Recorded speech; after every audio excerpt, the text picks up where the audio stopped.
DSC కోచింగ్‌కి గానీ, రివిజన్‌కి గానీ అవనిగడ్డ వెళ్ళాలి అనుకుంటున్నారా? అయితే ఈ వీడియో మీకు బాగా యూజ్ అవుతుంది.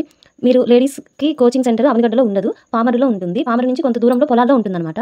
సో, మీరు పామరు వెళ్లి ప్రగతి మేనేజ్మెంట్‌కి కాల్ చేసి, మేము ఇలా పామరు వచ్చాము అంటే వాళ్ళొచ్చి మనల్ని తీసుకొని వెళ్తారనమాట వాళ్ళ వెహికల్‌లో. వెహికల్‌కి మనం అమౌంట్ కట్టాల్సిన అవసరం ఏం లేదు. వాళ్ళు ఫ్రీగానే తీసుకెళ్తారు. అక్కడికి వెళ్ళిన తర్వాత ఇంక వాళ్ళు చెప్తారనమాట మనకి ఇలా ఫార్మ్ ఫిల్ చేసి అక్కడ జాయిన్ అయ్యేది అంతా.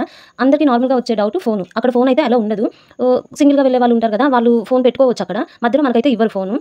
మనం ఊరికెళ్ళేటప్పుడు అలా ఎప్పుడైనా మనం వాళ్ళ పర్మిషన్‌తో ఫోన్ తీసుకొని వెళ్ళొచ్చనమాట.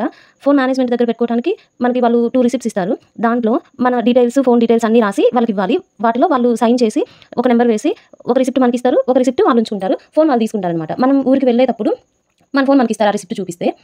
ఇంకా మనం మధ్యలో ఇంటికి ఫోన్ మాట్లాడాలి అంటే ఒక ఫోన్ కార్డ్ ఇస్తారనమాట. ఇలా ఉంటుంది మీకు చూడటానికి అది. దీనికి ఫస్ట్ ₹100 పే చేయాలి కార్డ్ కొనుక్కోవడానికి. తర్వాత దాంట్లో ₹100 అమౌంట్ వేయించుకోవాలి బ్యాలెన్స్. దాంట్లో 3 నంబర్స్ మాత్రమే అవైలబుల్ ఉంటది. అంటే ఈ ఫోన్ కార్డ్‌ని కాయిన్ బాక్స్ లాంటిది ఉంటదనమాట. దాంట్లో పెట్టి మనం ఫోన్ చేసుకొని మాట్లాడుకోవచ్చు.